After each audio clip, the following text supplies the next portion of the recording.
Alright, this video is to support my 3D printed files I actually uploaded to Thingiverse. Anybody with a 3D printer, hey, go out and download these files. I could probably make 3 a day maybe. But if I have 100 other people making 3 a day, we got 300 a day, and hopefully a whole lot more here too. These are necessary and these are needed here too. So um, I went ahead and did this because I've been in healthcare for 30 years and I know the situation out there too. So yes, we need these things, and this is one way we can do it then too. So this is the face shield right here, very lightweight. I just, there's red and whatever color you want to choose. Nice to have some color variations that way because they're assembled. You have to assemble these things. You can see the holes right here. How they're put together. There's no adjusting band in the back like I have in my commercial one I have then too. So how they're assembled, by what hole you're putting them into. They're very lightweight. They're printed at 15% infill. With the exception of the pegs, they're printed I think at 45%. Need a little more strength there too. Everything is printed with the exception of the clear shield, which is actually by the yard. It's like $5 a yard, and this is actually 30 gauge. I'll show you how to make that too. So yeah, these are pretty quick, comfortable. I never like the ones that tied on. The ones that tie it on, you have so much to get it in strength and tying it. And remember, people are going to be wearing these things for hours and hours. So let's make this comfortable. You can also use this foam here. You can see a little piece at the top here.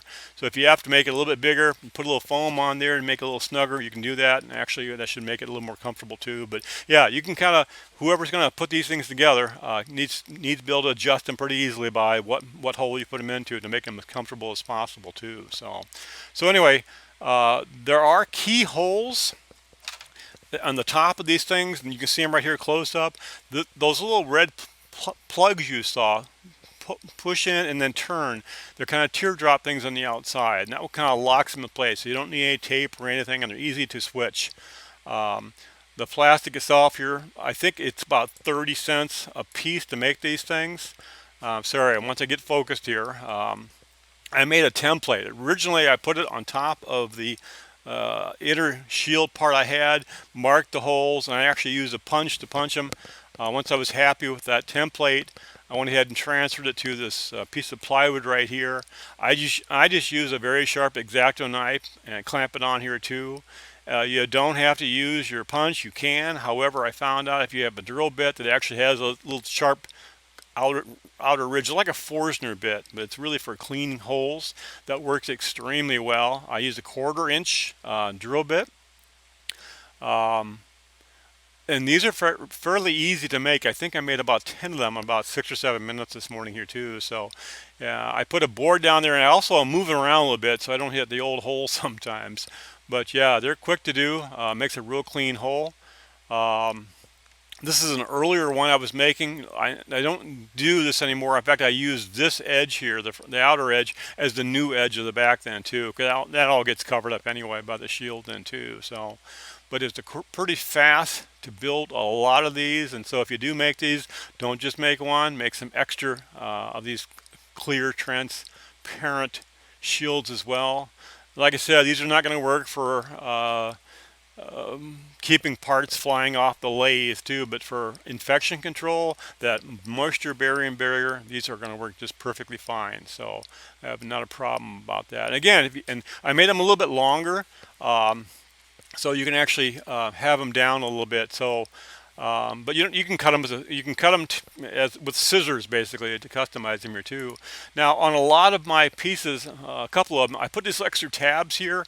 On some of the narrow pieces, I was having trouble with them lifting off, and so I went ahead and put a couple tabs there, and they're easy just to break off then too. But once I got my temperatures of the bed adjusted right, so once I get the outer part here, I'll put some tabs in first, hold the plastic shield in, and then basically I put my inner strip that kind of sandwiches them together between. That really holds them very, very well, makes a nice seal then too.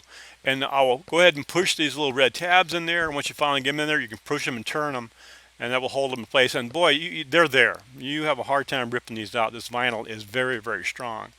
So Yeah, sorry, I'm off camera there a little bit. I had this thing set up then too, but yeah, you got to kind of, it takes a little bit of finesse to put these together. And if you're actually using the regular shield, I found out putting a piece of rubber, some rubber bands around it to kind of hold it together, held it in place long enough for me to get the bolt holes in there. They have a little more leeway because those are slots in them, and actually I only have holes in these, so you need to be a little bit more particular on getting your template right then too.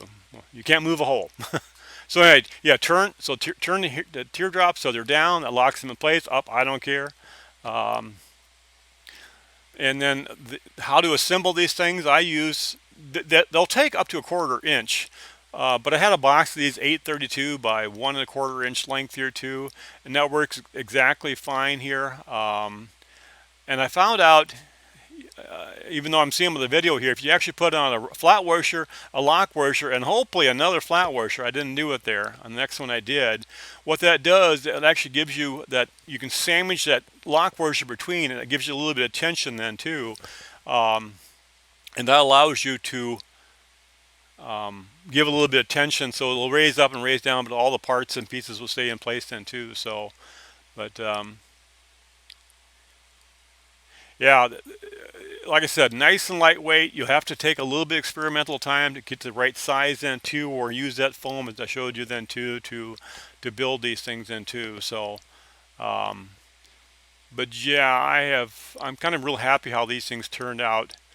So, anyway, all the 3D print files, OTAT, get busy.